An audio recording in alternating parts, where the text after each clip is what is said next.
house in that rock. All meeting order, verification of compliance with open meeting law, Yep, posted yesterday and at the door and on the website.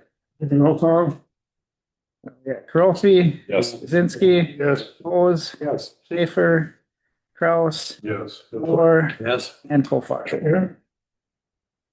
Agenda, any order changes, I have- corrections? I have none. Okay, public comment? Are you here for an item on the agenda, or did you wanna, you're just visiting? Okay. You wanna speak? You wanna say anything? Okay. Discussion possible action on the next phase of the community band stage project. I think I mentioned in my emails to you on some Friday that we did not get that federal appropriation money that we applied for through Tammy Baldwin's office. So I just wanted to basically get direction from the board, kind of like a recommitment that, we still want to do something. So whether it's to continue with the existing plan and just continue to fundraise for it and we build it when we got the money, or if you guys want to look at doing something different, uh, we're gonna presumably we're gonna do something to make it better. But I didn't know if you guys wanted to set a direction. The price tag for the next phase was just north of $800,000, which is a big ask. What do we got in our account? $10,000. We do have a couple donations pledged for next year related to like retirement disbursements like that from individuals. So that money is nice, but it's still a big gap there. So we can, like I said, continue to fundraise with that phase 2 design being our goal. We could continue to fundraise and just say, wait and see what we're going to build, or we could revamp the plans and look at doing something different. We'll still apply. We'll still apply for the other grants, but most of those grants are going to require you to have plans to submit, the bigger ones that we got last time. And so then that's kind of the idea. Are we submitting the plans that we had drafted most recently with that $800,000 price tag? Or, do we want to do something different? Because we don't want to apply for those grants saying that we're going to do one thing and then Do something else. and then change course, because they may or may not like that. They might say, well, this isn't what we thought you were going to do, and they their money is contingent upon what we submit. So Price shop any of that? yeah, we can look at alternatives. The engineer went back to the original builder for the first phase to confirm that the price point was, that their estimate was close to what they might say it was. And yeah, they agreed. They didn't come back and say this was going to be, we could do it for 20 or 30 or 40% cheaper. They thought that was a reasonable price point for what the design was. So What's included in the 800? Is that the extension plus the restrooms? yeah, the restroom's behind, and then the extension of the roof out the front. What can you live without? Bathrooms. Yep. The biggest cost associated with the shelter coming out was the concrete and steel. So it's a lot of concrete in the ground, and then it's a lot of steel that holds that roof up. And it's a decent sized roof. And of course, the bathrooms have to be designed to meet commercial structure requirements. So they're nice. They're not super fancy, but they have to be sized appropriately, and they have to have all the things. So the only thing about the bathrooms is that we would apply for to the DNR through the stewardship fund or the other one, I can't remember which of those two, to help pay for the bathrooms potentially. Um, So I wouldn't necessarily say we would scratch the bathrooms right away, because if the DNR came through and said, we've got money to help with that, that could be a next step.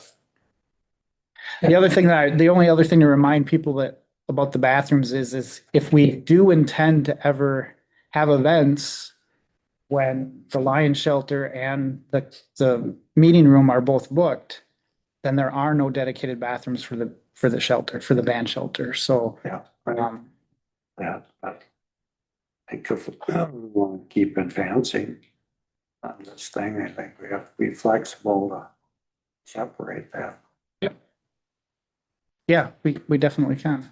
I mean, I think you what we keep, got right there is well, I think great. you keep with what we are and just see where we have with money, and then we can, if we get enough money to do the extension, we do the extension. And if, and then once we finish, Yeah, I mean, I don't think we want to change anything because we have plans and we already paid for the plans. So I don't want to change anything because we're going to be paying for new plans again. yeah, that's exactly right. Yeah. With our music event on the 29th, which was gonna be a stage fundraising event. We got our raffle license. Excuse me, we're going to do 50/50s and basket raffles. And it would be nice to be able to say to the community that we're asking raffle money from, this is our intention. This is what it's for. We're still either moving towards this design or Yeah, I'd keep our current design and Yeah, otherwise you said we don't want to pay for it twice. yeah. And that's fine. If we get a year in here yet and we're doing great on fundraising and grants are coming in, then maybe there's no issues. Right. And we can always apply for that appropriation money again next year too. With some local business owners to maybe offset some of that concrete price. Yeah, yep, for sure. Yeah. and the farther it goes, the more expensive it'll be. Well, that is one thing. Yeah, I mean, it was quite a jump up from the original estimate to do the whole project that we did split up to what it is now. But, in 3 years, I don't think it's gonna cost $2 million to Well, put the it up. thing is, if you have an event down there where neither one of these are open, it's just portable. Yeah. Yeah, so I'm mainly thinking because we did have someone interested in hosting a wedding there. And the idea was, well, are we gonna tie the stage rental to either the lion shelter or the meeting room here so that there would be access to bathrooms for an event like that?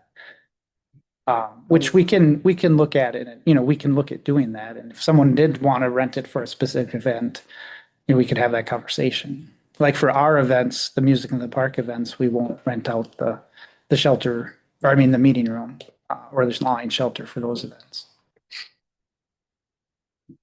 But if that's what you want to do, we'll just keep moving forward with the current design and That makes sense. see how we go.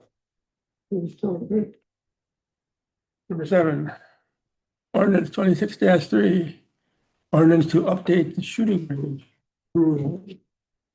These were the rules that were approved by the board in May. I did not rush to have the drafted for the June meeting because I was kind of interested to see what the township residents would say. I didn't want us to pass it in May, have them find out, and then say this wasn't enough, and then come back and want us to make another change. So I did give it a little extra time before drafting this.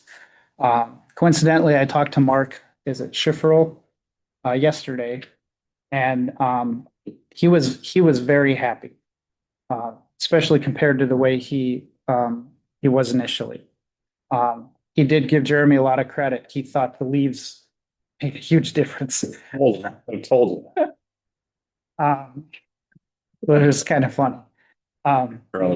Physics and high school. he was like, Jeremy was right. Scientist, no. We'll be afraid. Very, very. That's, He also commented that he thought, no pistols in the archery range helped a lot too. He got the sense that a lot of the repetition of the people going there and shooting frequently and fast might have been associated with the pistols. Whether or not that's the case, I don't They know. just moved to the rifle ranges there. Yeah. But, Pick them up every week. but yeah. But he said it is quite a bit different now. Right. And we talked about the hour changes and he said he was pretty happy with those as well, so. Yeah, he was at that meeting that night, cause he sat next to me. Right, but he left that meeting without saying boo, and so I kind of was like, well, did he like what we did or not like what we did? And when he asked me, Yeah, so this resolution, basically just, codifies that hour change, April through September, Monday through Saturday, 9 to 7, Sunday, 10 to 3, 9 to 4. and then October through March, Monday through Saturday, 9 to 4, Sunday, 10 to 3, and then close during the deer guns. And I got the, whereases are a little more colorful than the previous whereases. I pulled these off of, I can't remember which, gun enthusiast, website.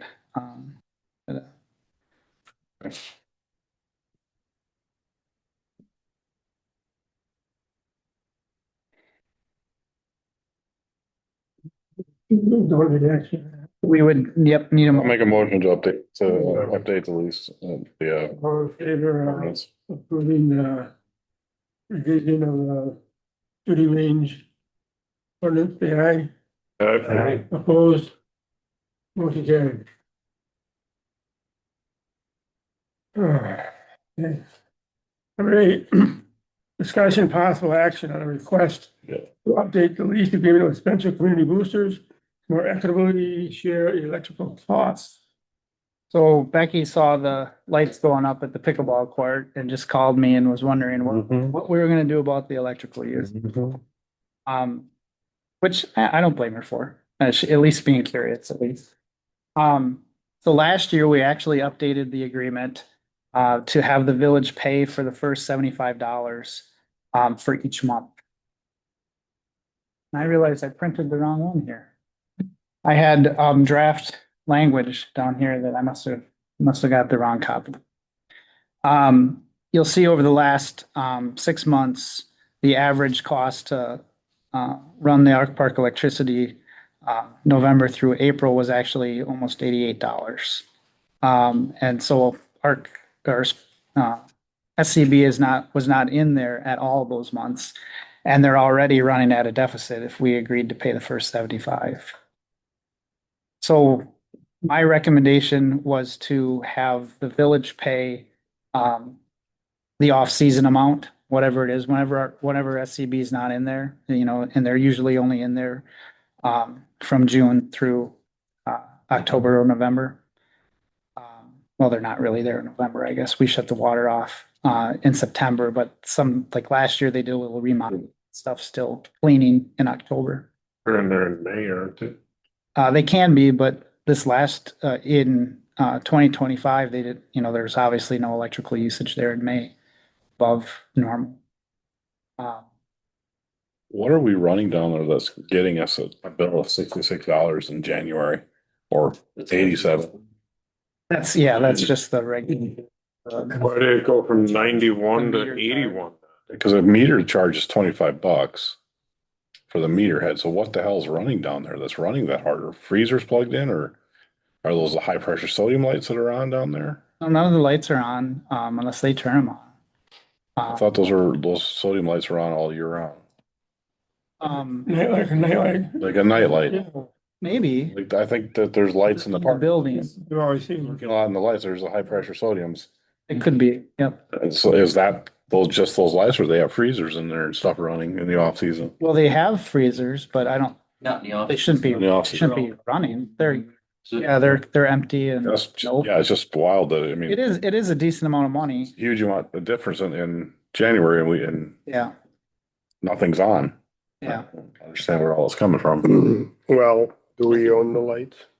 yeah. Parking We lot. own- It's all ours. Yeah, everything is ours. Well, I just wonder if there's a rental fee. Oh, Like a monthly on the lights? Yeah, no, I believe those are ours. Everything in the art park is ours. I don't think they put high pressure, well, you guys don't put high pressure sodiums anymore, do you? You're all no, they're LEDs. all LEDs. No, and I mean, we can look at updating them. I know the new lights at the pickleball park will be LEDs. LEDs, yeah. I know like our cabin is $53 a month, even with the main breaker turned off all winter long, so. Yeah, I can pull the, Otherwise you pay the hookup fee Yeah. every spring and fall. It just went, I mean, it went up basically $20. From 25, 27. yeah. Chris, with your, My recommendation was gonna be for us to pay the off-season months and then deduct the average off-season month from their on-season months and pay the difference. And then we won't tie it to a specific dollar amount that we fall behind of because of inflation or utility costs increasing. so they're basically responsible for June, July, August, is that? June, July, August, September, and then potentially maybe something in October, but doesn't look like it maybe. And then, I was just gonna float this idea by you, and then if you guys approved, I would, draft up a new agreement to just show that and have that ready at the next board meeting. Well, I think we probably should help them out with somehow, they bring a lot of people into town. I know it's a strong month. Yeah, I mean, overall, this isn't a ton of money, but, the nice thing is it incentivizes them to be good stewards too. Mhm. They're not leaving the lights on all the time. They're not doing things down there that are just costing us money without thinking about it. So they have a little bit of responsibility to help keep the costs down as well. What are the off-season months? I would say, October through May.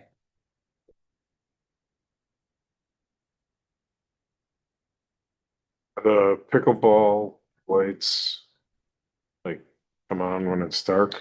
No, the No. intention there is that they'll be on a hand actuated Oh, yeah. timer.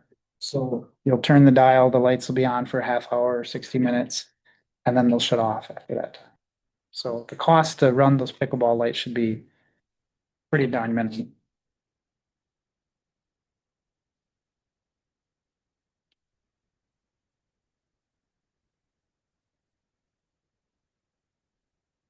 If you're okay with that language, I'd put that in the next, in the agreement for the next board meeting. Approve it. Unless you guys want to do something different. In those months that they're using them? I mean, we will pay the difference? Yeah, we would pay the previous off-season average cost. And they would pay the difference. And they settle up every December with us. Yeah. I would say, for these price points, we could pay the whole thing. But like I said, it's kind of nice to have them I'm against that. have some buy-in. You gotta have some ownership. Yeah, yeah. I'm just a little baffled. I don't wanna, as they say, this expression about cutting hairs or something, but it seems like if the electricity is off and the off season, why isn't the monthly bill exactly the same month to month to month? Not running any electricity. No, if those lights are, the exterior lights are on through the winter, then that would be the difference. Sorry. Yeah. And I'll verify that that's the case. Pretty sure they're on, because I know they come on at night. I've seen them. I know they come on. Is it a And you get to see the dusk to dawn? Yeah, I think there's a hot photo away there, because I know the sign, Which I think, it's got a light on. which would make sense because, you don't want our park to be Dark. dark, when it's supposed to be closed. Yeah, some security up there. Right. And, oh, well, that's the other, I mean, she does have cameras up there too. So she runs cameras up there year round. So there's a little bit of electrical usage for the camera system.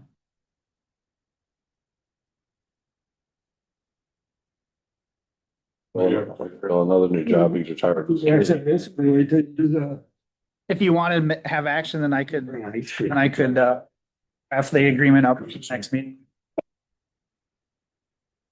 let's, Yeah, that's fine. anybody make a motion tonight to accept it? Yeah, go ahead. Yeah, I'll make a motion. second. Motion by Jim, second by Robert. To, we would take over, that's not a good term, but we would take care of October to May, I would just word it as the off season. off season, there we go. Yep. We'd pay the full cost during the off season and then, and they would pay the difference during the on season. Okay, all in favor of that, please say aye. Aye. Opposed? Motion carried. I'm telling you, I want a free hot dog out of this. Only one? Minnesota. Where's love? Okay, number 9. Discussion and possible action on walking trail improvement. You want to take one at a time or all through? Well, I just enumerated them there, so I didn't forget anything really. But there's 3 main areas that we're looking at for trails, and this is the map that I'm looking at. Unfortunately, I notice now that your guys' is not in color, so I can't really point to the green and the red. But, we did budget some money for trail improvement this year. We got 3 areas that we're basically looking at. The first was the Swamp Stompers from their, hut or their clubhouse through our woods to the west and then up to the compost site. That's already all village owned land and would be a pretty easy thing to do to convert not convert, but to co-op the snowmobile trail and turn it into a walking trail. I talked to Bruce during Spencerama and he was extremely excited about the idea, to the point where he was kind of upset that we hadn't already done that. I don't know, he made it sound like Paul didn't want to do anything with that trail. So I don't know what exactly happened there, but I think they must have had some sort of falling out. So he was excited about that, and I think that would be a really easy thing to do again, because it's on our property. The second half of that extension actually runs from the compost site then up to Washington Street in the Robert subdivision. That land's owned by Phil Spencer. I don't have contact information from Phil. I reached out to the Swamp Stompers to get it, but Bruce thought that Phil would probably not have a problem with us using the snowmobile trail as a walking trail. It's already used as a snowmobile trail. And so it's not like we'd be hacking a new path through there. So again, another thing that would be easy to do, if Phil was okay with that. And that would get us basically from the business park all the way, to Washington Street, almost to 98. That's a pretty decent chunk. The intention there would be to not pave it, but to improve the trail, probably with wood chips to start, and then maybe crushed concrete, if it's, Once we break the pile, use some of our yeah. junk. And then the third area that came up most recently was the area behind States Avenue Mobile Home Park. So a couple weeks ago now, Ethan actually brought that up to me. They do a lot of walking, him and his family, and they'll walk down Haslow to get to the Peach area. And he knew that we were talking about discontinuing that right of way in there.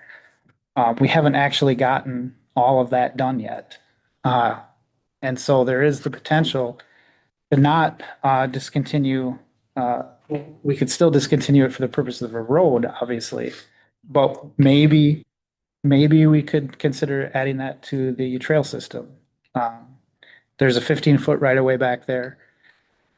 I did talk to Scott Voda, who did not have a problem with it, and also with the managers at Schultz Real Estate that manage the States Avenue Park, and they didn't have a problem with it either. The only thing that they asked for is the potential to put up some sort of demarcation in between the back of the lots and the trail. I suggested a split rail fence like what they currently have Mhm. on site, and they thought that might be a good idea. The only person I have not talked to yet would be the homeowners on the end of Maple, that basically treat that area like their yards. I might suggest that the first step would be to take it up to Maple, maybe not necessarily to County Highway C, because we don't have any place to go from there. There's no sidewalks or anything to cross C. But from Maple to Peach Street could be a good place to go. So those are the areas that I've identified. If you guys have got any other areas that are jumping out at you that aren't obvious to me, let me know. But, We could easily do that spot I mowed too. yeah, so I do have that on the map too. In between Willow Drive and Cedar Street, we already have an existing trail that runs along Country Wireless and behind or right along that drainage ditch there. It just so happens that there's another right-of-way easement for a water line that runs from Chestnut Street up to, or along, from Cedar Street up to Willow along Chestnut Street, although, it's Cherry Street, yep. And Mike actually mowed that and it's pretty flat. Yeah, you can drive a pickup through there when I mean, when I mowed, we actually drove the pickup right all the way across there. Yeah, so that could be a really easy thing to add there too. I mean, it's kind of an extra thing in the industrial part or the business part. But it would be a really easy thing to do and I don't know, might be worth it if somebody wanted to walk down Willow and go down one of the trails and then come back up the other, that could be a possibility, especially for the people at the new apartment complex. Well, that trail behind me gets used quite a bit and but a few people really Yeah. enjoy that. Yeah, absolutely. I do. And this would connect up to that trail basically at Peach. So it would basically get you from Maple, Clark, all the way down to Adams Street. So that's a nice connection there.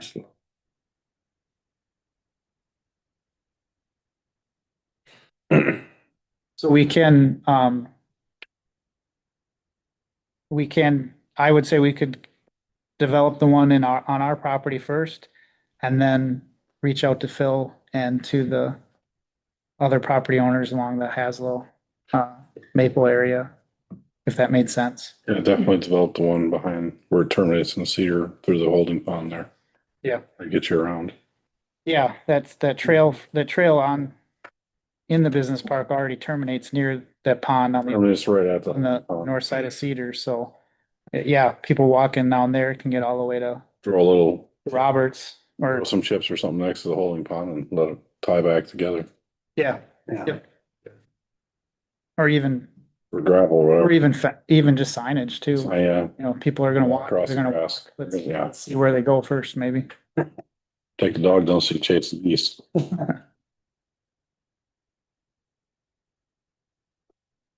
Yeah, do ours for sure. And then on the other. Is the idea of using that right of way and behind the. Yeah, that'd be great. Absolutely. That'd be a good spot for it. Tie that back together and it gets you, that gets you to Hemlock. Mm-hmm. Hemlock, you come down Hemlock and hit Willow, and Willow takes you all the way down, yeah. Make a big loop. That's what we're trying to accomplish. Bigger. There was one other area on here that I forgot about until just now. Ethan was the one that mentioned it also. And that was to install a sidewalk from Highway 13 to Hickory Street Oh, yeah, on the north Highway By that- 13. car car wash. wash. Maybe I could bring Hickory Street. the No, or the, Right around Quick Trip. yeah, Yeah, we already have a right of way, or, the highway right of way is there. Crazy. right there, Right here. right there. So the highways right of way and our right of way actually meet right here.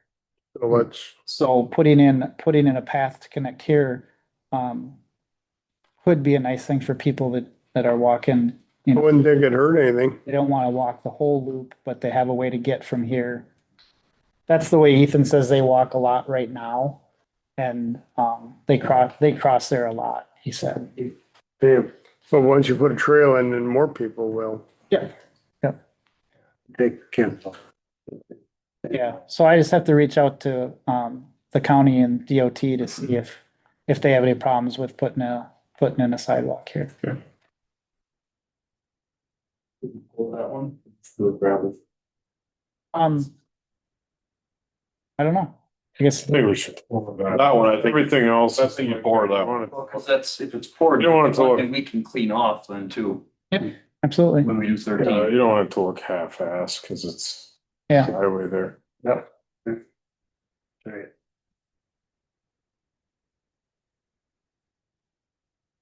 And our guys, I assume, could pour that. Just get yourself a job. We don't need anything. If you guys are happy with that direction, that's what that's, Absolutely, absolutely. Definitely. So, Yeah, conclude number 10. Discussion possible action on playground equipment upgrade. so we actually have, the next page, is out of our, outdoor rec plan. Recently, we had some potential, opportunity to pick up some playground equipment on the, state auction website. It kind of fell through, but it did highlight the fact that, if we were to get a deal like that, we really don't have a plan as to where we were going to place it.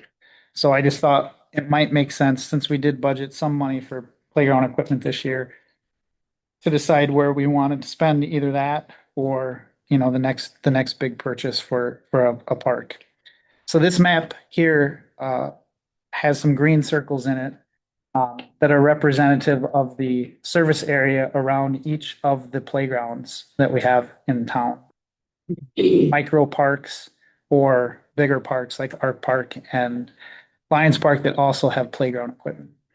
And the school is counted in there too. And based on this map, we've got two areas that are underserved. Section A and B, which are in red on my map. On the southern parts of the map, are underserved. They're not within 3/4 of a mile of a park with the playground equipment. And so our outdoor rec plan had identified those areas as, good places to upgrade. We've also talked about a park in the Gruppner subdivision, a park potentially in Robert subdivision. And Becky has expressed some interest in maybe upgrading the playground equipment at Art Park as well. So I thought maybe we should identify the next place that we want to put this equipment. Did Becky say what she kind of wanted, or I think she just wanted something newer. know, we put a big chunk of money into that climbing apparatus. Yeah, yeah. But besides that, there's just a set of swings up there now. So And the slide is still there, isn't it? I don't think so. The Slide there? metal Yeah, slide. she's got, I just went by today. I think she still has a slide to swing a couple little springy ways on the ground. Could be. Yeah, there's not. Ain't much. Yeah, there's only maybe It's not three really or four much. pieces. Yeah, Small. It's not much. there was a slide. There was a slide way back in the day, but it was up here. Oh, that was the one that was made by the GCs. Yeah, that metal one. Yeah. Yeah. I don't remember what this is exactly. One of the issues with Arc Park is that the equipment that we placed here was a little challenging to place because the site, being an old landfill, had a lot of rock in it that was hard to get holes drilled for. Not to say that's impossible. Not to say it's impossible, but a little bit more challenging. And that's not to say that she said she wanted it over here too. Potentially could come over here maybe. I haven't got that far. But I didn't want to overcommit either. If we already have some equipment here, this is a functional park. Um, one of the goals that I thought was to serve the people in this area that are underserved right now would be to put something in Nitty Park. So Nitty Park is our dog park. Land was donated by Bowman a number of years ago. It's some pretty open, empty space right now. We're already getting a sidewalk across the fire department parking lot as part of the Willow Drive project. It's going to terminate at the end of the parking lot. And then you're going to be right here at the park. So a good opportunity maybe to utilize this green space. And then a park here would provide, access to this area that's currently underserved according to our current plan.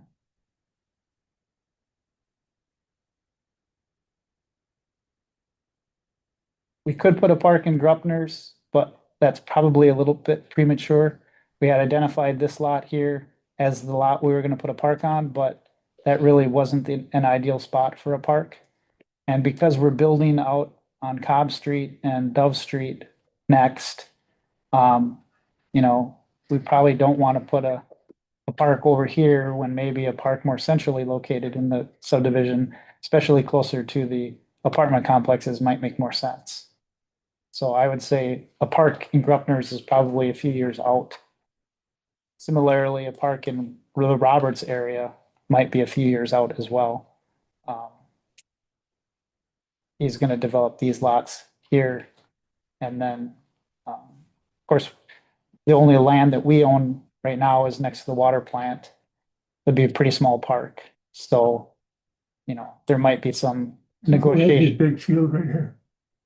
This is Kraus. This is part of Roberts. This is Robert's. All of this here, yeah, is Kraus's. And then Phil Spencer's is down here. This is the land that we would bring the snowmobile tray Some of through. that in between there, doesn't he? Yep. And then Meyer owns stuff here. So, But that still falls within 3/4 of a mile of Madison. technically, yeah, the Madison Park here, does serve this area. It's within that 3/4 of a mile. Except for maybe just the edge right here. But, it could make sense to develop more of this in the future. There's gonna be a pond here. There's also gonna be a pond here. The pond here, has a bit of open space, dedicated to it. Which could potentially be incorporated into a village park too. At this point, I think it makes the most sense to concentrate on Nitty Park. I agree with Al. I know everybody Well, wants new equipment, but we have that, and with the trailer court and that. if we can put some equipment or whatever, Yeah. buy some equipment. Mm-hmm. But if we keep that in mind, that it's gonna go to Nitty Park. And the whole mobile home thing, I don't know how many kids are in there, but I know there's kids. Yeah. Oh, yeah, for sure. Usually, Other than just, every morning, A fair amount. there's a minimum of 6 or 8 of them every Right. morning. but I'm just saying, Bus. it would work out well to know that that's where we're going to spend a little more time. Yeah. I agree. And, well, I mean, Jason's mowing this every week and it looks nice, but I mean, this is a nice big open area. well, even the way the dog park is just stuck in there, Yeah, we whether, can move the fence. yeah, whether or not this is ideal, if It we, can go any which way. yeah. We own up to here. So, if we did develop it as a park, at some point, we'd probably want to put parking in that was more than just Right. parking on the side of the road, but you know, there's plenty of land here to put parking out in front. And then, you know, have this whole area here. Is that our driveway? No, This is our driveway up to oh, here. we own that. Yeah, first so part. this side of the driveway is ours. Yep. Okay, so we dug that out today and just on a different note, that culvert needs to be replaced. It needs what? Needs to be replaced. Well, now's the time. What about the other one on, Yeah, if that one's bad, what about the The other? other one's probably bad, yeah. that's Jimmy and Mary's, right? The, Yeah. west end of that one, I think that the seam is broken that got pushed down, so it doesn't drain. Sure. The elevation on the, and I can take a shovel, lift it up. So there must be a 10-foot section that's rusted off or. Whatever. Yeah. Yeah. Next year, I think we're gonna, after the Willow Drive project is done, we can probably focus a little bit on this ditch here.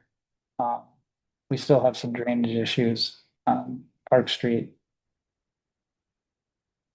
That we can't do much here, but cleaning out that ditch would be a maintenance item. You can change elevation, very much you can do The there. way they laid that curb and gutter out is, Silly. Yeah, this used to be, you're talking about on. the curb and gutter along the mobile home park. I mean, who puts a curb in and then a ditch? We do wanna replace this. Well, the curb and the ditch is, and now it's only a 12-inch ditch, but the fact is, Yeah. water sits there. Yeah, focus on the, Nitty Park. Okay. You got the trails built yet? You approved that earlier. Next one is the recommendation right now. Yeah, that's, Okay, moving on. Number 11, discussion possible action on general curb appeal possibilities on Highway 13 and Highway 98 and on other village-owned property. I'm gonna turn it over to Robert, who is excited about potential for flowers and plants and beautification in general. I certainly didn't have an epiphany, but I'm new to Spencer, as you may all well know, and I've only been here 2 years. But I have really grown to love Spencer and the people here. And I just think that not only, I think aesthetically, we should be impressing people that come into our village. It's going to draw more people in, either new homeowners, and utilize the businesses, some of the events that we hold here. And so what got me thinking was, okay, we drive north into town. You have the Spencer sign there. That was full of weeds. It's gone now. The boulevards, which it's my understanding we got permission to put plantings or along the boulevard there. They do need help. There's some of them that are either half dead, some of them are dead. I just don't want that kind of impression on our village. A lot of businesses, a lot of people here go to great length to make their businesses look nice. And I think the village as a whole does have good impressions. Look at our parks. They do a great job on parks. It's, you got the VFW or the Veterans Park there, looks nice. I just think that we can do a little bit more. I don't want to go crazy, but I just think that some of the entrances for the village just need a little bit of help. Either new plantings or something that's going to be maintenance free, something that will withstand the winters and just come back year after year, like perennials do. So I had some suggestions. I made up a little plat for the Spencer sign, putting some Carl Foresters in there. If you're familiar with that, some nice ornamental grass on each side and perhaps some purple coneflowers and maybe black-eyed Susans in the middle of that. So which one you talking about? The South Spencer sign, The south. Big end? sign. the big one there just by by Fizz, yeah. Yeah, by the old Fiskars Road. Yep. Well, isn't there one up on LaSalle, is that still there too? LaSalle? Yeah, it's just a wooden sign there. But it's just wood and it's not a, Yeah. There's no plan. that one there has a. As old as Harry. Well, that wooden sign, That's a, JC sign. that's a, that one's a new sign. that's replaced with a stretch. We changed that from with the chamber a couple years ago. Yeah, the only thing I'll say there is that the homeowners there that live there, take care of that whole area and, we probably would want to talk to them before we Oh, yeah. That's so put a that planter the in. North Spencer sign is on their property. Yeah. Okay. Mhm. And the South Spencer sign is, Protector's property. Zone of the art park. No, I just Yeah. remember when JC's put them all up and we committed to always putting our petunias in there.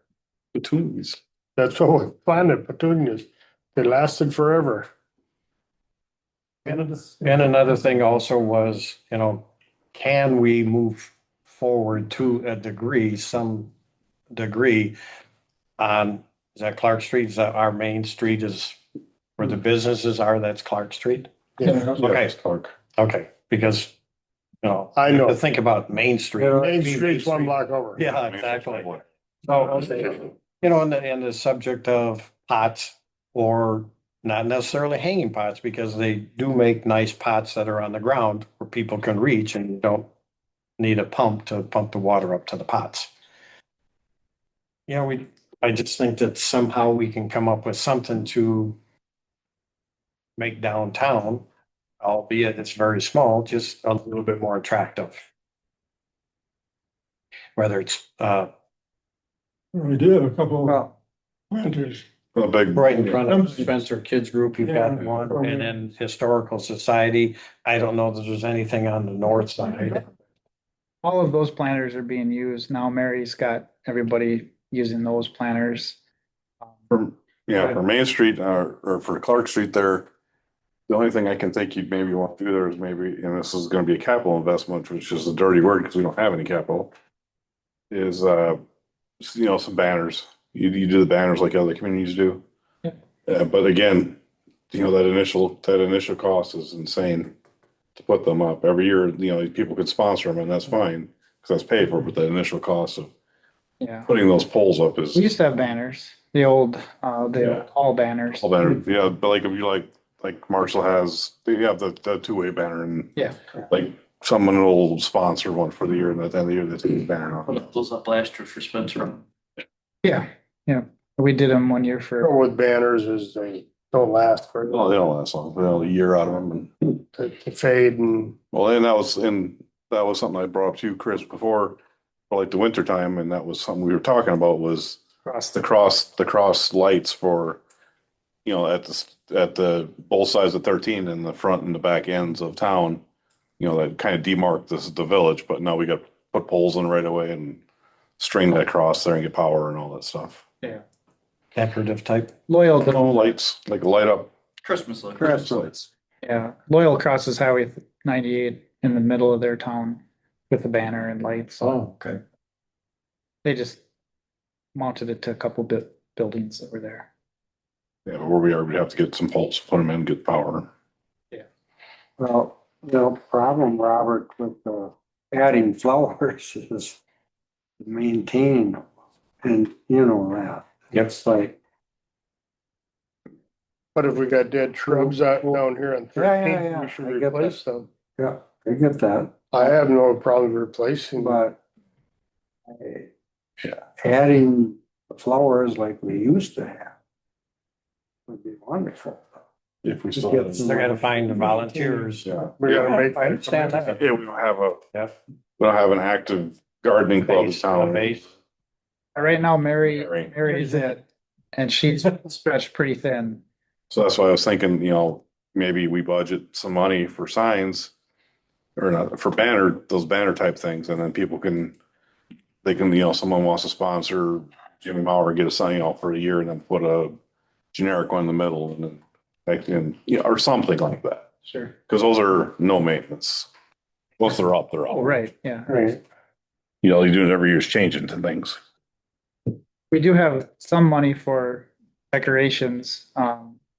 We got Christmas decorations donated from the chamber again this year. So some of that money that we had in the decoration fund, we could use to put plantings around the sign. I don't know what your timeline is like, if you wanted to put plantings in now, if now it's too late in the season to put plantings in anywhere, or if this is something that you do next spring or this fall. No, you can certainly plant in the fall because then it gives them time to root. Sure. And the moisture of the snow and everything. I think we could easily come up with some money for the sign, you know, the entrance sign to the park or to the village. And then, Sign in the Well, meeting. at least I think minimally, I think the boulevards need some attention. yeah, You know, when you drive past and you've got dead plants there, that's yeah. just not very impressive. And, you know, the thought is, well, don't they take care of their, you know? Everything needs maintenance, yeah. Yeah. No, it's just a matter of how much it's gonna cost, because we didn't budget. I don't know if, you know, if each one of those shrubs is a couple $100, you know, we didn't exactly budget for that much, out of that. Not that we can't move stuff around. Mhm. If we decided not to purchase any playground equipment this year, maybe, you know, that money could go towards plantings, but that's up to you guys. If we go to hanging plants, do we have the equipment to water them? Yes.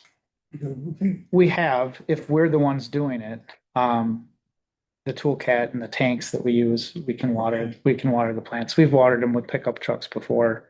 Of course, we had that side by side that Pauline used to water the plants with, and she was comfortable driving side by side. I don't know that we'd get a volunteer that would drive our equipment anyway, necessarily. Right. Pauline was kind of a one-off because she was the president, so she could do what she wanted to do. Do you want to water the plants? Yeah, that is, everybody is correct. Once you start a program, if you don't have the volunteer base, then it's kind of a moot point. So. you know, And we could put a campaign together to try to get people interested in signing up this winter to, you know, to do something next spring. And see what kind of, Downtown's not that big. It's Right. just, you know, yeah, so. We're on the crossing guard, that's it. and the crossing guards. That's coming up. That's the next one. If we could fix the sign and fix the boulevard, I think that's probably all we have money for this year. In the meantime, Yep. just do yourselves, think about, just jot down stuff, if something comes to your mind, what can we do? What's possible? You know, Bill might have an idea, and I might have an idea. Once we get them all together, then we can. Brainstorm. Don't let Al have ideas. And then the bigger thing is then this budget season, we can earmark some money for next year, you know. I don't think it was being downtown this year, but certainly. Bill had gravel. They got shot down. Should get some. Sure. Yeah, there, Can't see those being more than $78 a piece to replace those.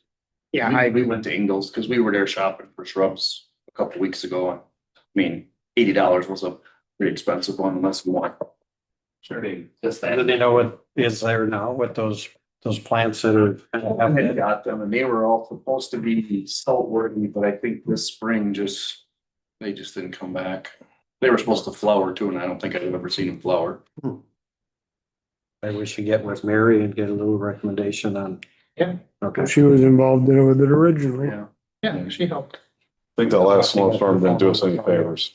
No, that's when, last year they were all, this year they're a What bunch you of. think, Catherine? Yeah, I think they got dosed in the last Well, snowstorm. there's only like this much topsoil there, the rest of it's road fills. Yeah, junk. Okay, I'm sorry. So with parks, buildings are included, correct? Yeah, When it says parks and buildings, well, parks and buildings are together. just Spencer owned buildings? The idea is that, well, usually we drew the line with the utilities, so the buildings at the water and wastewater departments were Oh, okay. managed by the utility committee. But then all the other buildings would fall under parks and buildings. Okay, just real quickly, because I don't want to take up too much time, but as far as beautification of our downtown, how do we enforce the maintenance of buildings? So- Privately owned So buildings. just to take a step back, when we say parks and buildings, we mean village. Village owned buildings. Yeah. Now you're stepping on Jeremy's toes because he's economic development and downtown revitalization. There is a program to incentivize them to take care of it. We haven't had Well, anyone no, that, to upgrade their outside of their building. yeah, that, But it was $1,000 or $1,500 that we give them to fix the ugly. I don't know when we, It was the last time we did. That was two years ago, last time someone applied for that. It's $1,000. I remember. We still have 3 years ago. I thought it was 2 years. So really, there's no excuse for them to. No, there's an anti-ugly, we have an anti-ugly fund set up. Yeah. Okay, so It's is just that, getting them to use do they get written a citation? Does that come under our ordinance? Nothing that says you can't have an ugly building. Well, there is the property maintenance. You just can't be dilapidated. It can be uglier and. Right, yeah. But- Aesthetically unpleasing to Yeah. different from. There's a couple buildings downtown that could use Use paint, more than that. yeah. Unfortunately, some of that inside too, which we Yeah. have no control. But yeah, so there is an anti-ugly building fund we have. But forcing them to do something about it unless as long as the weeds are kept up and the building's not falling down or health and safety hazard, there's not much you can do to say, hey, that building is ugly. You should fix that. You say that, but there's nothing you can do to force that. I mean, it's their You building. can't rewrite an ordinance, huh? Well, it's their building. Yeah. They pay property tax on it if they want to have an ugly building. You know, different when I bought my house and it was uglier than dirt. It was, had just horrible siding on it. It was ugly as day as long. And first thing I did was change the siding because it was ugly. I thought, once in a lifetime ugly building contest. Just once, and then you start thinking, oh geez, I don't want to be recognized. If you win, then you're, If you win. That's a good idea. If you win. changing people into. Shame people it's fixing their building. But, city of Wausau, for years, wrote some ordinance. Paid people at least. Pushed them to put no siding on Yeah, it was, I it. think I swear there's. it was something similar to what we did with the anti-building. They get they said, hey, you should do this. And by the way, here's some money to do Right. this. But I thought, Because if you drive through downtown unless Wausau, there's a you- lot of ugly. Put up or buy a building with. I avoided it at all. Yeah. Yeah. well, it would be nice to see what they. Well, we say, can look into it. Yeah. right? Yeah. So it's all we can do is incentivize people because at the end of the day, as long as it's not falling down, That's or the rat stuff, how infested. many people you told them about it. So, yeah. Well, we can put it back in the village ordinance again. Say, hey, you have an ugly building. we had 5,000 in there. Certain ones and. Well, I guess to take a step back, as far as a fund goes, I'm not aware of, It was supposed to be budgeted We had- for a couple thousand a year for an ugly building fund. We had $5,000 in a fund. For 5 different projects. So that each one that would apply would get $1,000. But Was they it- had to right, do the work. And give us bring in receipts, bills or whatever, what paint cost. right. My guess is, I don't know, like I said, I don't have a fund of $5,000 earmarked for that.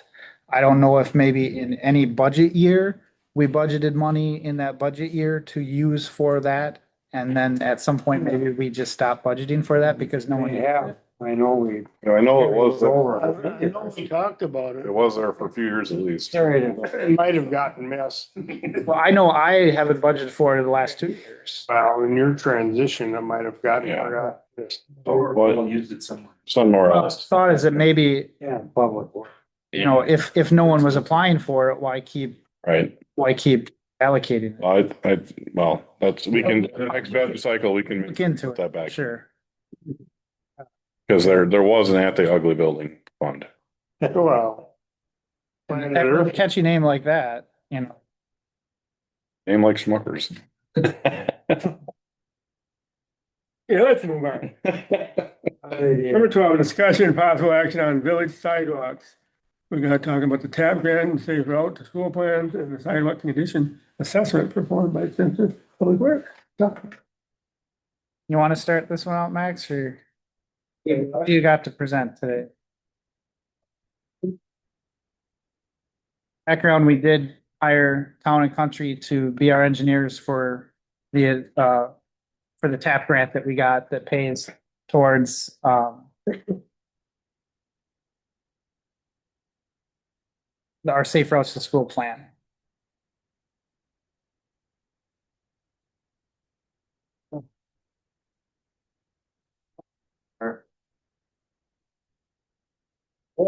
Gave you guys is, so, like Chris said, there's a TAP grant that I think it was when college still around these 5 points. Initially, like we're put sidewalk on the south side of Willow, in Park all the way to 13, I think. We came in and helped Chris maybe a year or two ago. And just take a look at what that would actually cost. We got a number that was probably pricing what was initially included, just to go over the part of those glitches. So we came up with a new estimate to get us closer to this. It was $700,000. Yeah. Right. Yeah. So do that. Just to do Willow. yeah, what we have is, what we resubmitted to the DOT was to do Pine Street from Wisconsin to school. Sidewalk on one side, on Harold from LaSalle to Wisconsin. And we also did include, it would be Willow from Park, that second, the east Just move the map. entrance of the trailer park. So that top page I gave you, those first 2 lines, that is what we submitted. So I think that comes to a total of 70. With these lines, the 20 lines, Yes. yeah, 260. Yes, so that would be to do those 3 streets with, I think it's like 6 blocks of sidewalk roughly. Talking to Chris, incorporated some more Safe Routes to School recommendations. I added a couple items on the bottom. What was those, RFBs, basically just like a push button, crosswalk, that flashes for kids on, I think it's 13 and then on C. And then this bunch of street signage around the school, to update the school zone. So the objective of this is to take the last 3 lines I have on that top page was what we provide, or what the DOT TAP grant involves. So it's basically 175,000 in state funds, at that amount, that's an 80% of what was construction estimate. And then I think the village is in there for 43. Yeah, 43. So the way those grants work, like I said, is it's capped at monetary value for the state. So they will pay no more than that 174, 280. Everything else is on the village. They will tell you you're welcome to spend as much money as you want, but they're not gonna pay. So I think Chris might have brought up a point. The Willow project that's installing sidewalk by the firehouse. So I think what we're going to do here is that number for adding sidewalk on Willow. So it's like 100,000-ish. That would be the one that we are calling to put it basically in the same spot that they're going to, just on the south side. From Park to that east parking or driveway entrance there. So if you're have it on the north side, that will be money that I believe we could probably just put back into the pot. And then try and pay for some of those like flashing beacon signs, increased speed zone signs around the school. And I just gave you, those are real round numbers for what approximate cost would be for RFBs, one of our basically a sign, that sign post with some sort of flashing beacon on it, and just a typical sign. I did some preliminary, just research through the Safe Routes to School. I think I have about 20 signs 10 of those RFPs, and I believe it's probably like 5, maybe 6 of those like flashing beacon signs. So we're getting pretty close to back up to that same number with all those signs and the flash the beacons that you exchange that for the Willow project. So what I'm looking for is a little direction on what exactly we would like to get done. And then we can also discuss if there's things that maybe are on the above the budget that would be nice to include as alternates on the plan. That if we do the good bid price, we get additional. We get some business there, so. And as part of that, local project, this is. It's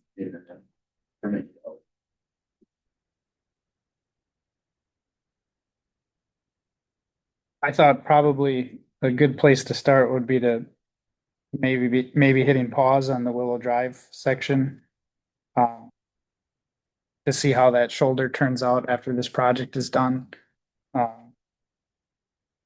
Because it might end up being overkill to actually dedicate a sidewalk there if there is enough shoulder to walk on. Especially for $100,000. You get a lot more bang from for your buck in other areas.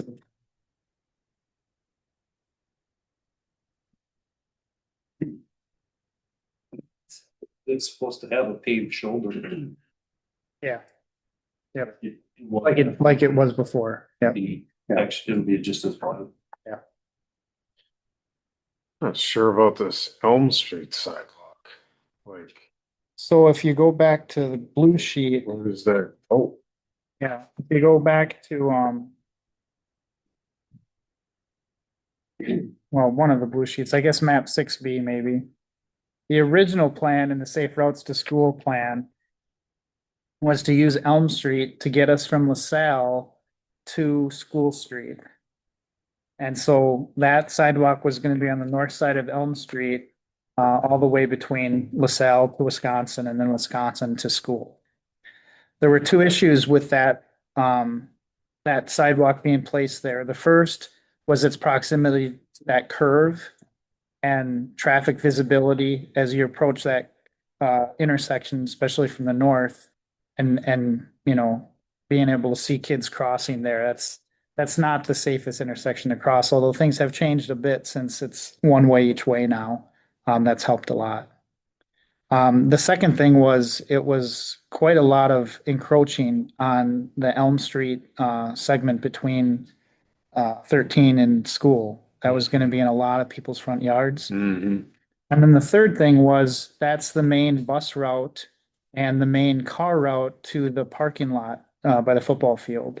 And maybe you don't want your kids to be on one of the most heavily trafficked roads in and out of school. The problem is you can't get from LaSalle Street to anywhere to the east unless you are on Elm Street for at least that first block. So that's what this is right here. This map that Max has got gets us from LaSalle Street to Wisconsin Street. That's the point of this sidewalk. There's already existing sidewalk on Wisconsin Street. Pardon? Yeah, both sides. Okay, Yep. And then that gets us all the way up to fine. Pine. Okay, Right. all makes sense. And then new sidewalk on Pine Street. Yep. It's all making sense. Yeah. So you save a little bit by not, by taking advantage of the sidewalk on Wisconsin to bump us up a little bit or bump us to the south a little bit. And then that sidewalk comes to the school right at their front door, it's the high school front door. It's not the elementary school front door, but it's right there to the school's front door.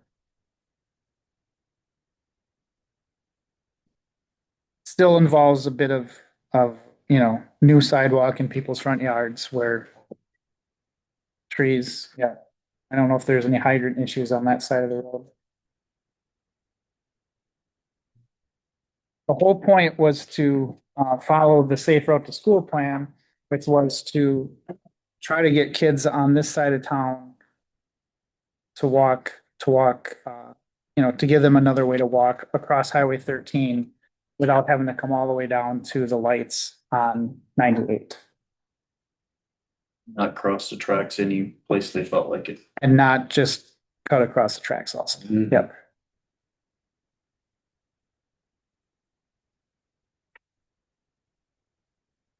So you have flashers. Are those the school zone flashers that you're talking about? The rapid flashers? All those, yes. There's on the Main Street and then also the Pine Street. Those were like the push button. Pushed across. Yeah, so because there's obviously, stop and go lights at those intersections, kids would be able to walk up and push the button. The light would flash and then indicate that pedestrians were crossing and We've then all seen them. cars would stop. Abbotsford Scout, Yeah. a lot of other towns do too. Yep. There's also the flashing beacon. So you have, one of the recommendations was, so you have one southbound. Over Pine Street, going towards, I think it's Main. That one of the recommendations is to add one northbound before Main. I had those in mind as basically just like another one of those flashing beacon signs, which is like a continuous flashing. Yes, but you guys also have those right on there. You have one that's basically like a traffic signal pole with a flasher on it. Yeah. That would be a little bit more, but also to install, since there's already one up on southbound, adding one on traffic. I don't know if that's up. Were you doing anything extra on C? Yes, so the numbers I have basically are following recommendations for 13 and C. Which was, that would be totaling, let's see, I have like, I'll call it $90,000, which is basically 15 short of the Willow. We're still, it still puts us above the half grant from this. So we're gonna do 43 with construction. But like I said, we can kind of tier these, so to speak, and then figure out what ones are highest priority. Add them as alternate bid items. We can kind of, open up, put things in, and get our price back to where everything is wanted to be. Sure. When we do get to that point.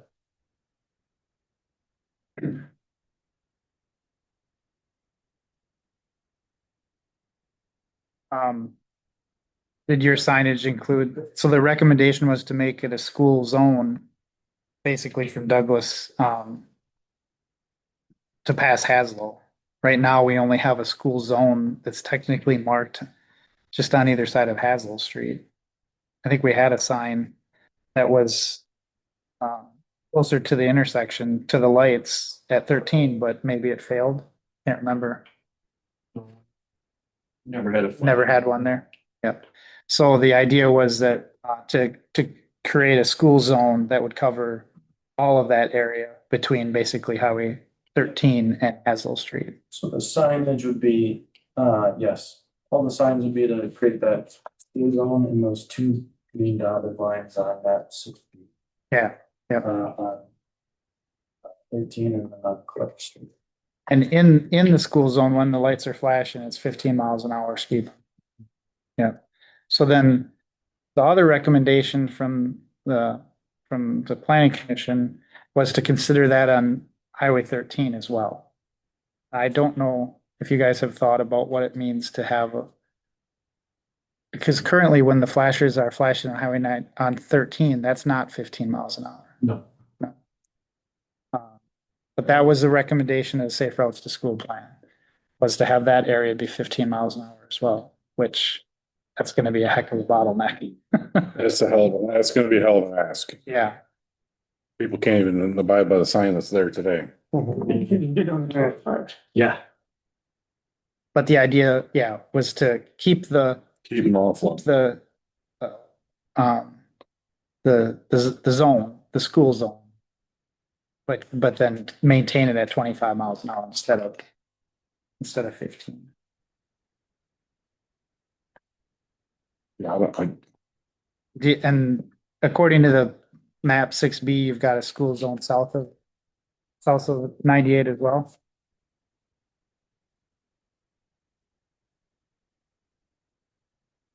On 6B, there's Oh, the. coming down to Pacific Street. The fines higher. yeah, but in order to have fines there, you gotta have signage south of, Yes. south Sorry, of yes, there. that is, yes. Yep. Okay. So that would be an area that's not covered by our school zone currently.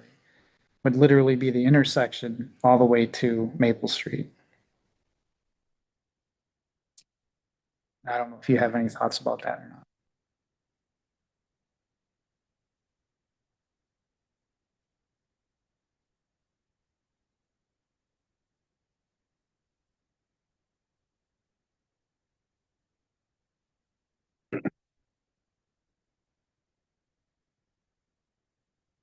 We're wanting the kids to cross on Mill Street then, right? Or pine. Or Pine. Yeah, The flashing beacons on 13 would be at Pine and Main. Is what is recommended in the safe house school. So we basically want them to cross it. You want to be between them. Or, Well, no. no, the push button. oh, push button, okay. The original plan was Mill in Maine. But with the sidewalk being on Pine Street running all the way to school, then that flashing beacon would be moved to Pine Street from Mill Street.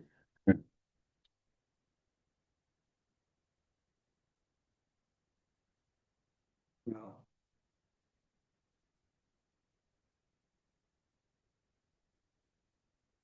You can have a sidewalk all the way around,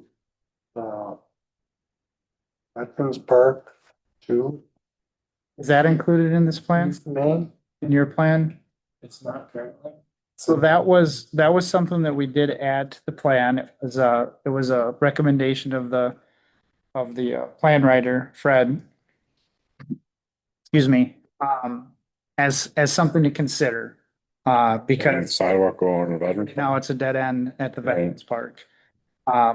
The biggest thing with that sidewalk is that it would encroach on, Dave's house there. it's just about impossible. I don't know. I don't think you want to, I'd rather have them cross. Like, I'd rather. At the traffic, at the lights. you go around in front of that house on 13. There is not true. You might as well Yeah, go in the house first. yeah, I wouldn't want to put a sidewalk up there. I would go, have them cross on. My kids are walking right there. I'm cross on Clark and go over a block and get up in the school like there should be. Yeah. The sidewalks already That's exist. why that stopping. Yeah, yeah, Or go around. go up, yeah, go up a couple blocks. Yeah, or go down on Wisconsin if you want to, on existing sidewalks. Yeah, I mean, Take you down to Mill Street. I'd rather have them cross the traffic lights. Yeah, that was an option that we added, on the recommendation of Fred Well, I don't like. no, I get it. It was just to create some more standalone projects in case we were gonna pick and choose something. If we were gonna abandon the idea of new sidewalk on Pine and Elm, you know, Have a training maybe class. we do something else over Have here a training class so they know how to push the button. too. Bill's crossing guard. Well, you're getting all kinds of jobs today, Bill. I can, And you don't have to cross, you just push the button. Push the button. Yes, Sash. Safety patrol. Sash in a little, Two, no. sash in a little chair. Tom's retired, he can. Mm-hmm. Yeah, I'd go do the Clark stuff and then, your two crossers. Yeah, I wouldn't want to wrap that sidewalk around. So then I think the idea would be to, forgo Willow. Yeah, And, I'd take Willow out of that. and then to proceed with, Elm to Pine to School. Yeah, do the schools do the disabled. And then the signage changes on Highway C and 13. So That makes sense. For us. We'll try and get that two thing.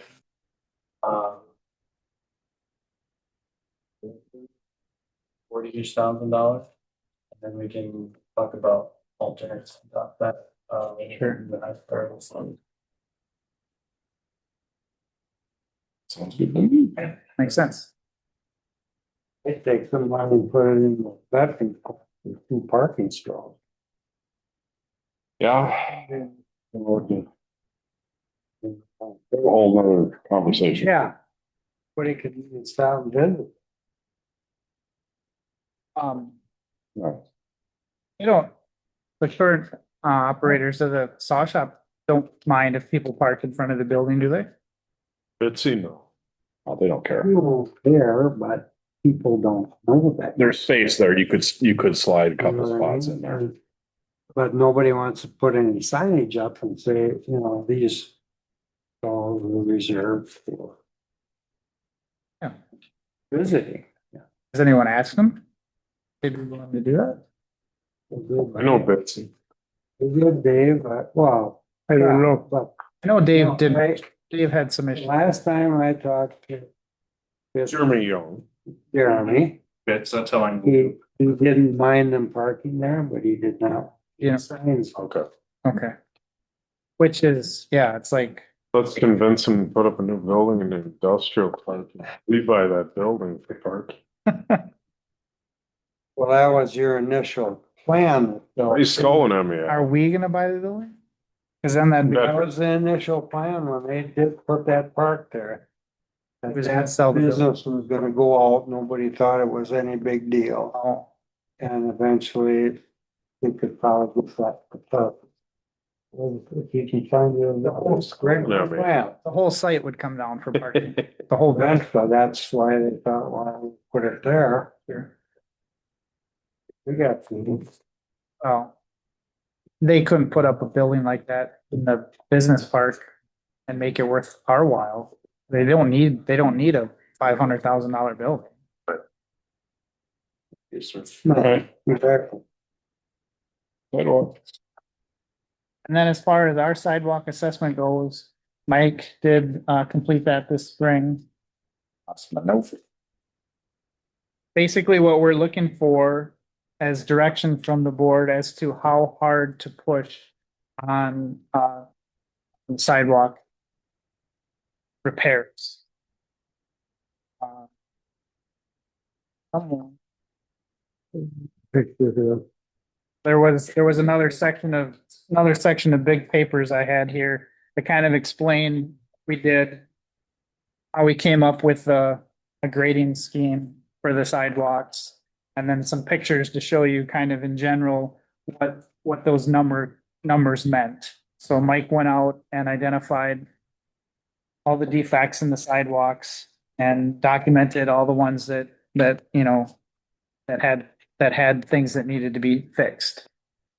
But it ended up being a pretty long list. He was very exhaustive. He identified almost was it 200 defects in our sidewalks. And that ranges from, it could be a 1 inch trip hazard, the pavement shifted to spalling and to cracks and to, missing aggregate or flooding. A lot of sidewalks flood when it's wet. He also took pictures of all the defects. So we have a pretty good idea of what, it's maybe a little bit hard to see, but anything over half an inch of trip hazard, he actually documented as a defect. That's not to say that we're gonna go out and have people fix every half-inch defect. Basically had in mind of an elderly person or a young child in the trip or stumble on the sidewalk, If we're- The ones that are walking.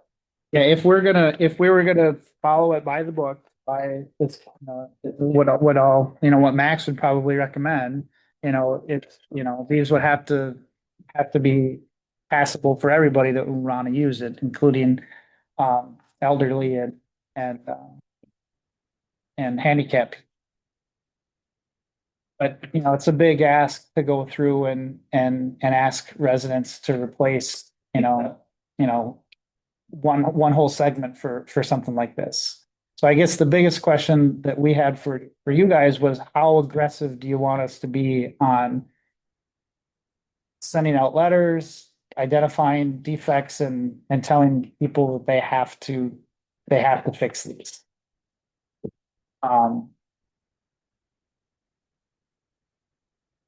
Because there's a lot of this in town.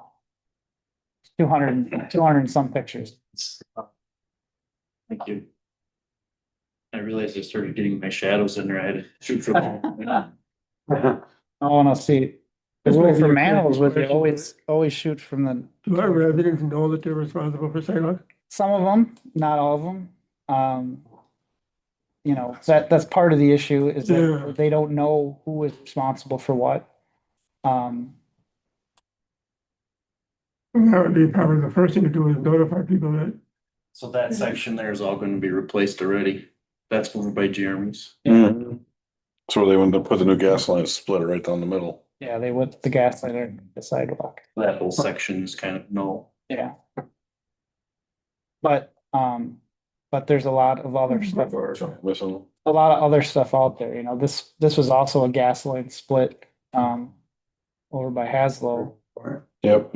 but this one's not scheduled to be replaced, obviously by Willow Drive project. I did not print this out for you, but, we did tabulate the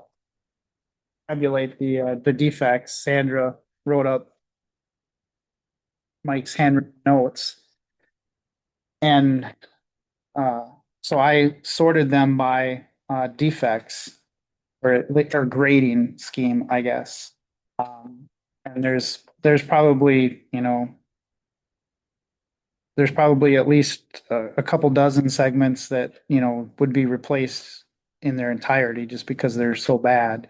And then there is just what is almost a never ending list of spot defects that, Squares, yeah. it's one square here or it's one joint there.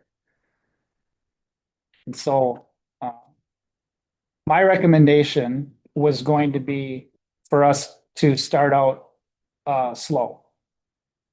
So we can let the village know, we can get some information out there that we have done an assessment and that sidewalks are in rough shape. And that we're gonna start enforcing that ordinance. And then maybe pick, a certain number of the worst defects to address in the first year or two.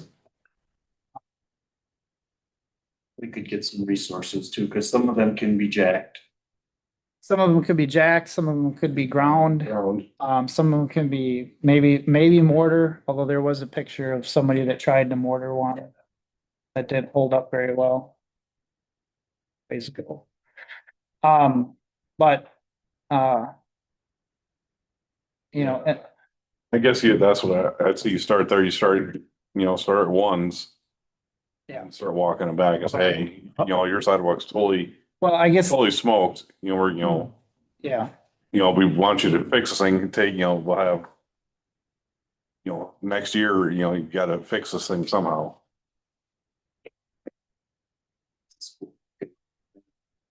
yeah, that one. Right. This is the one that, The first ones here, 1 through 4, are all replacement.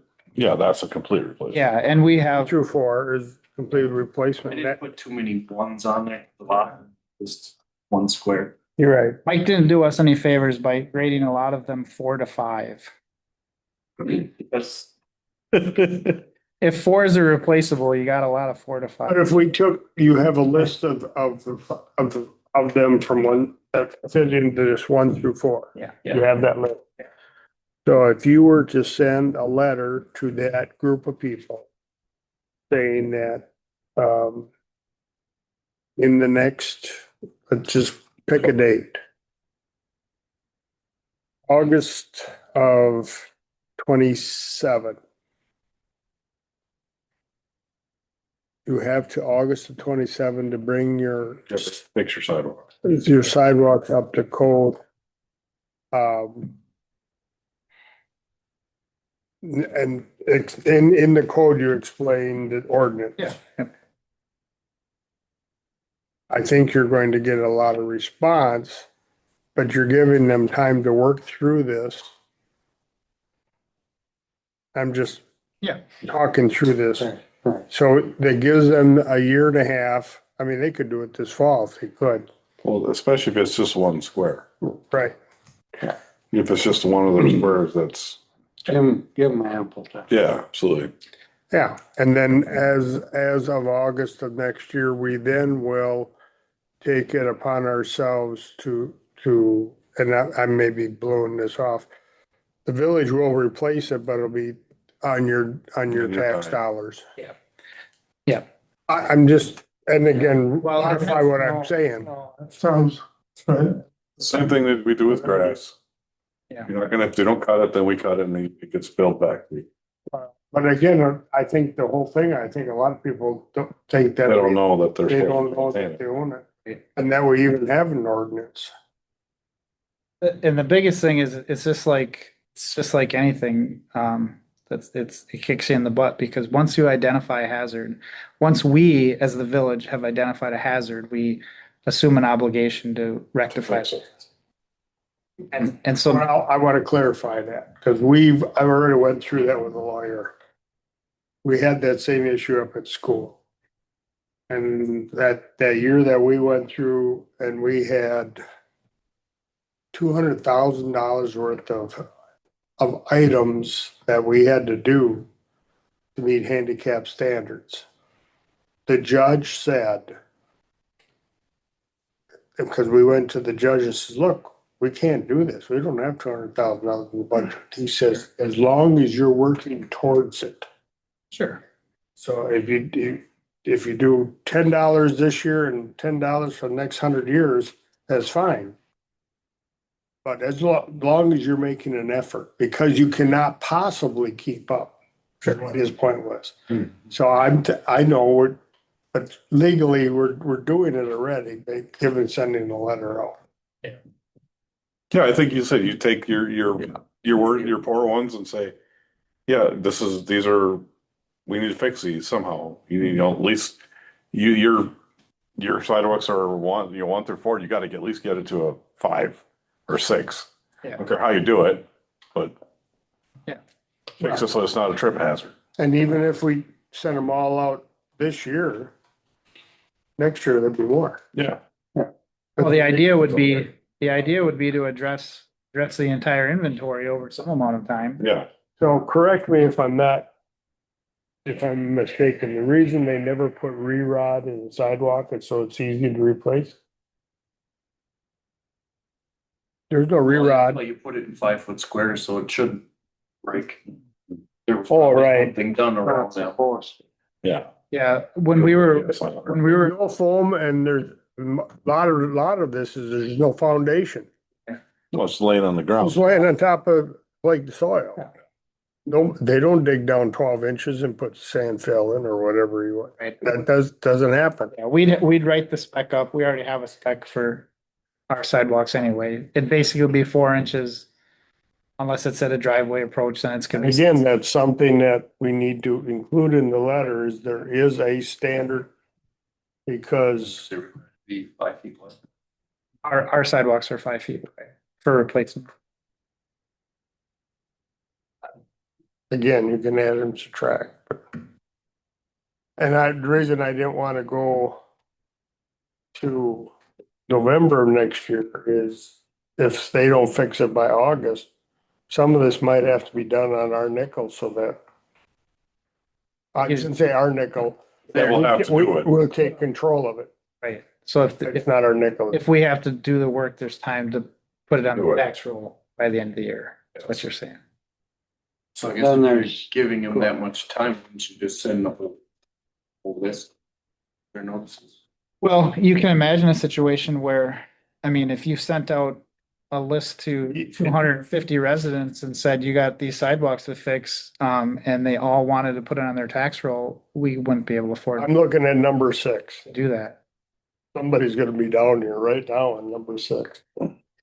Only because, And it's just crap. Well, and that, yeah, right. Yeah, I would concentrate on your bottom four and, you get and then once you have your bottom four, then you can just, well, then you can say, hey, your 6 is good, 7, hey, you're good, you might want to treat this so it doesn't degrade or something. But you get like 1, obviously, that would have, top priority and then. And some of that too, you could just send out a general notice to everybody saying we did a sidewalk assessment. Some of the honest people will fix them in. Yeah. you're There right. are people that have fixed them. Oh, sure. Right. The other thing that I'm thinking in the back of my mind is, wouldn't it make sense for us to find a contractor Yep.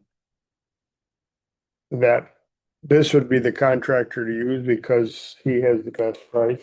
He's And, gonna and then the come- contractor could come in and do 200 feet of sidewalk, which would, mobilization is part of the problem. We could set up a whatever and then get all the details on what he's gonna do with all this stuff. I mean, just pouring 1 chunk of sidewalk or 4 chunks, that don't get you, there's no money in that. Right. Well, we got a few concrete companies in town. Yeah, I mean, we could go out I know that. for bids in the spring and say, hey, we're looking for a company that Price per square. would give us a price per square that we can refer homeowners to. They could have 10 or 12 guys lined up and justify a full load of concrete. Yeah. And, if we could, I imagine we would state some minimum quantity that we would secure, or else, then they Yeah. would have an out if we weren't able to get enough homeowners to join the program that way. Yeah, I think we put it out for bid and say, hey, here's a list. We got these are the ones that we identified are gonna need full replacement. Yeah. What would your bid per square be To to meet do it our, right? to meet our spec. That can be fill-in work for some of these guys. Oh, I'm sure. Oh, absolutely, it could be. They could frame it up and then one day when they get done, they get half a load or whatever, yeah. That's what they said when they fixed the concrete in front of my house and they cracked 5 seconds later. They framed it up and it was framed up for like 3 weeks before they poured it.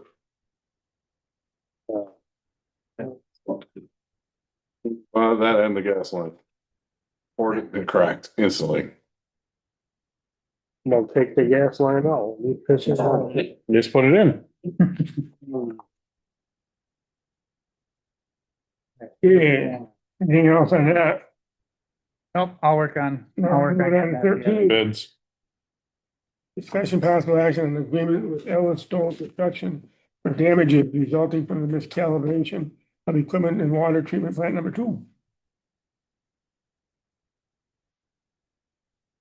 Wait a minute. I got something to No. So, we end the discussion with the full board.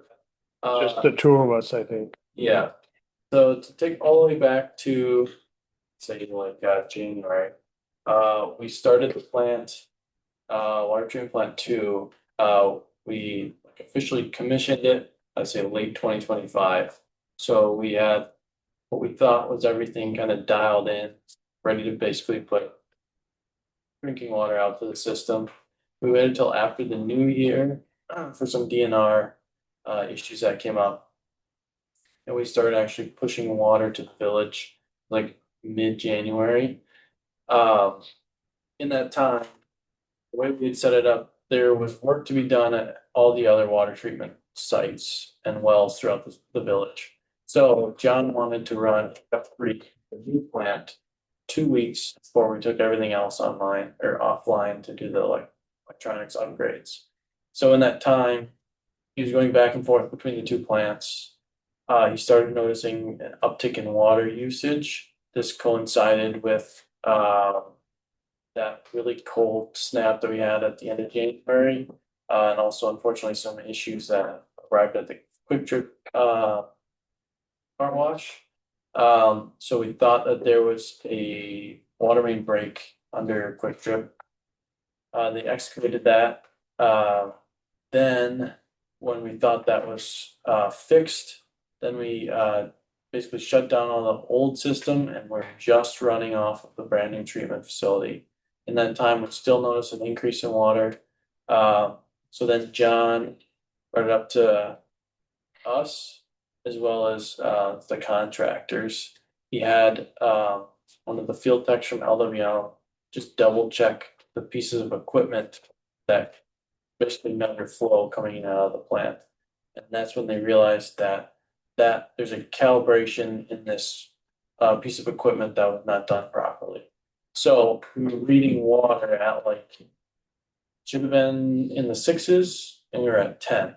So we had like a 40% above reading for what we were actually producing. So they fixed that issue and then we got back on track with, we were seeing regular flow numbers for the village. At that point, the village had already sunk. It was $90,000 for Bugard to come in. There was like $5,000 of village cost. And then there was Labor 60 cost. feet. Yes, 60 feet of new concrete road that has to be replaced. So we took all these numbers. It came to about $30,000 to Ellis. And basically said we believe that the village just made whole because the way it works is that pieces of equipment installed and supplied by one contractor, another contractor to get working on what their scope was, they calibrated them. And then the other contractor never verified that they calibrated them correctly. I wouldn't even say they calibrated, they just put them in service. Yes, yes. So we took it to them, and this is an issue that we think the village shouldn't be paying for, rightfully so. They pushed back a little bit. Ultimately, it came back with, basically, we pulled some things off the top that would be, yes, kind of village costs that were already at the time for John to be out there and Mike to be out there trying to find the leak. And then any time on the fix. And so what we had agreed upon now is LW Allen is going to pay $12,842.32. So that would cover the bill from Bugard to do the excavating. There was I believe $800 from Ferguson to come in and basically find the leak. And then I had got a number from Treeweiler for that concrete itself, which was right around $3,000. So this is basically to pay for any bills outside of village employee time. Or basically to make it whole, essentially. It's kind of what we're at. So discussion on it. We would recommend making a check. They pushed back pretty hard. The part of the problem is that Carita, which is the filter manufacturer, is Ellis was trying to push some blame on them because they were the ones that spec the flow meters and provided them. Now, LW Allen provided those. Crudo was the company that actually started using them first. Okay, that was the case. And yeah, Carita was willing to take no responsibility. And of course, as the biggest entity in the group, they were willing to fight that to the end. They're like, we're not paying anything for this. This is not our fault. So Ellis basically is putting all the blame on LW Allen as the party that was supposed to be there, that should have calibrated the flow meters, verified that they were They calibrated. subcontracted that out. To LW. LW Allen is the one that was the sub. Ellis sub to LW Allen. Yep. So Ellis is saying it was LW Allen's fault. They didn't do it, and this is the number that LW Allen will agree to pay. But we had a contract with Ellis. But Ellis was our sub, right? Yeah, well, Ellis is the one that will pay us for Our it. general. They'll just get it from LWN. I don't care where they get it from. Yeah. I care if they get it from their insurance company. That's why they have insurance. Yeah, the problem is that the general verbiage in the contract really doesn't cover extensions or, stuff out of the plant, like we would basically need, this would go to court. And we would need a judge to say that the problem out in the field was directly related to the problem in the plant. And that's not the way the contract documents really put the liability, So if at this point, the cost to the village was 30,000. So we included, I know, every penny that we could. I know you did. Yep. So if this would not have happened at all, there would be $30,000 that we did not spend. Not quite true. And that's one of the bigger deducts is the idea that we're paying our guys no matter what work they're doing. Now, you can certainly argue that some work would have been done if They they, would have been doing other things rather than chasing some, right. some, No, I agree 100%. It's just whether or not you, course. yeah. So that original 30, that was with an estimate as somebody else doing it? And that was also included, CAS, I think, That was in Minnetonka. Wisconsin, That was like to 13,000. do the concrete repair at a cost of $13,000, which, our guys are more than capable of doing that concrete work. And if, the cost of the concrete is included, That then, isn't, that's not yeah. my discussion, at least at this point. So I don't like that number. I think it should be, I'm willing to give something, but not half. That's not right. There was a screw up here. They have a responsibility to fix it. If I was in the water treatment plant, I'd never use these people again. This is personally the situation I'm in. From a contractor side, the way that I thought it should be handled. So I have that stuck in my brain. I That mean, doesn't help you guys. I know it doesn't. So do these guys care if they get another job through you guys? I would imagine they probably do a little bit. Yeah.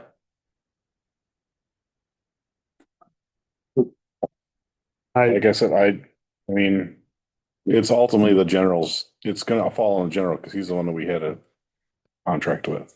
I don't care who they point the finger at. He's the one that we had a contract with. Is the general. It's buck stops here. Yeah. If you have if you're general contract, that's why you carry liability insurance. So we can carry all this other damn insurance.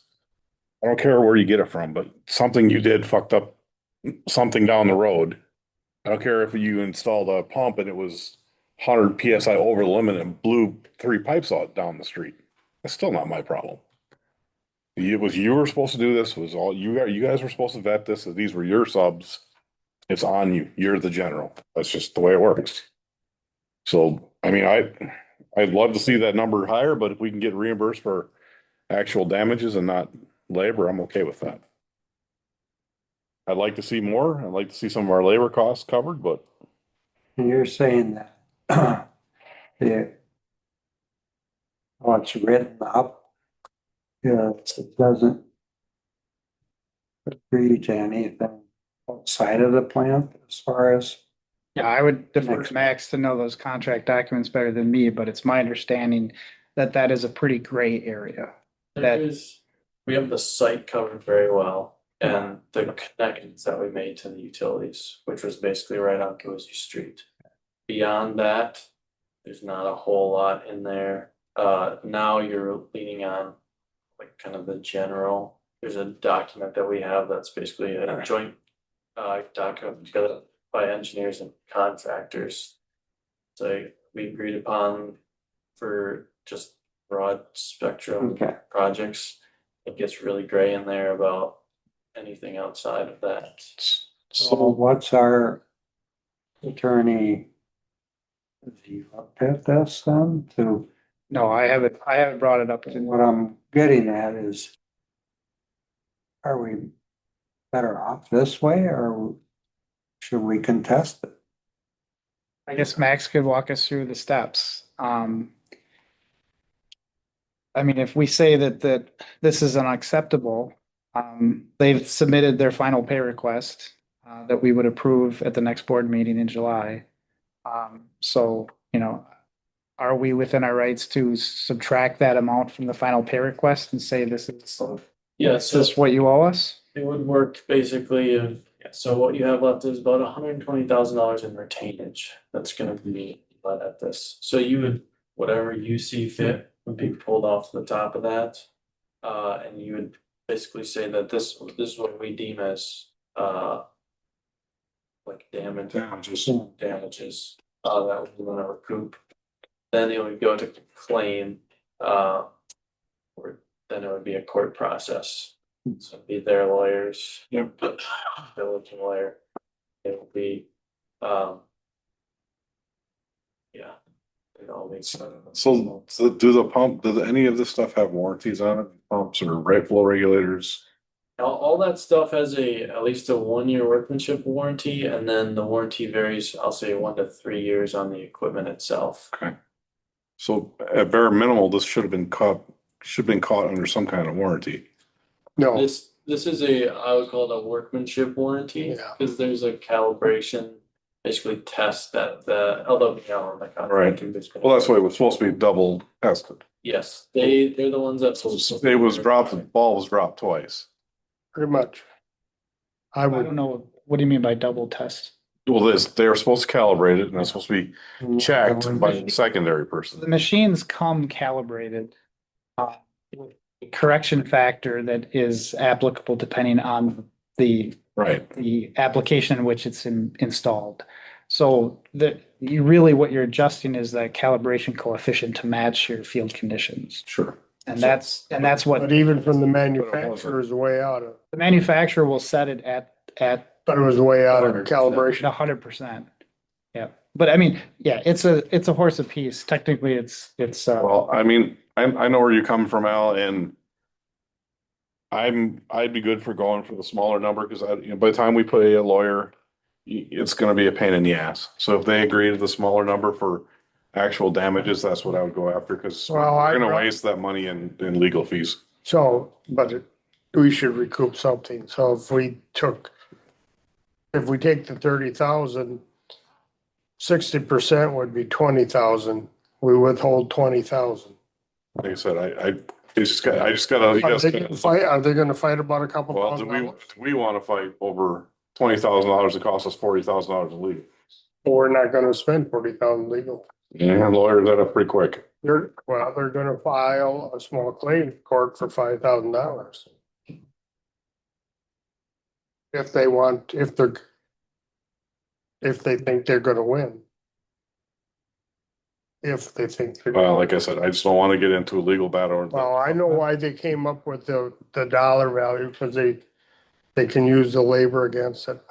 I think we should get at least 20,000. Oh, okay, go ahead. First off, what's the amount you can file in small claims now? I used to know, but 5,000, 5 or 10. 5. 5. Anything over 5 is not small claims anymore. It's not. It's not. That has to be over 5,000 to do small Okay, claims. so they've reduced that. Yeah, it's 5. It's Used to- 5. Yeah, if anything over $5,000 is not in small claims anymore. Then it's like a misdemeanor or a criminal charge of some sorts. Lawyers I know it's because someone steal like 8,000 I bucks. don't know. I'm not You sure could what. be always be feeling that. I don't know. Good. Get Googling. Okay, say it again. I was gonna say. So I was just gonna, to play devil's advocate a little bit against y'all. That's fine. John is in a very precarious situation. We've pushed the timeline back to switch things over initially because we were working through there's 6 contractors on this, we're trying to get schedules figured out. We noticed the issue, John was just kind of scrambling to get it fixed so we could continue with the same timeline that we had kind of a month out planned for. So there's probably a couple more tests he could have done, as admitted to verify that the water that he found was in fact kind of leaking water main water versus just groundwater. So that is kind of some of you have a leg to stand on for sure, but it's not It's again, what if? Okay. Well, that's my feeling. Somebody decide where you wanna be at. That's, Yeah, 10 if it's not a personal injury. okay, What was that? so Okay. So it's fine. Al's point is, it's like, are they gonna come back and try to fight over $5,000? Well, they do have their own attorneys on retainer. So it's like, they Yeah, it probably doesn't just, cost them what it is. they'll probably just give them that for fun. So, I don't know. Again, you gotta balance is it worth sinking the boat to, to piss off your neighbor? Well, No, I wanna don't- send they a don't care. message to Screwball here. Well, They don't- you can't bite off your nose to spite your face. I know. Yeah, but we're never gonna use them, yeah. the other, yeah. I hate paying lawyers. The other thing on this is, so if you were to withhold retainage, call that damages, basically compensation. That comes out of your grant and loan funding for this project. So it's not a direct one-to-one taxpayer. What LWN has basically agreed to is they're gonna cut a check. It's gonna come right to the village. So you're not getting a deduct on a loan or a grant that you're already getting essentially free money for. That 12,000 is coming directly back into the general fund to recoup those costs at a 1-to-1 versus like a 1 to 2%, whatever you're. You withhold it, you won't get it all. Yeah, it's in a. I understand. That's 12, the number? Well, 8. 12, 8, 42 and 32 cents. Well, wait. Where do you come up with the 32 cents? When Randall grabbed a random number out of there. That's just what for those 3 bills. Are we still recording? Yes. Oh, Quiet. I wanna say it like it really is. Where they got that number from? I think like I said, knowing what we know and, I think they're doing themselves a disservice, but it is what it is. I'd take take what we can get and recoup, at least recoup some of our loss. I mean, it's not all the way there, but like you said, it was missed a few different ways, but that at least pays for Getting our- it fixed. Yeah, getting it fixed. Ain't ideal, but it gets it paid for. You're making a motion. Yes, I'll make that a motion. 12,842.32. Second, Yes.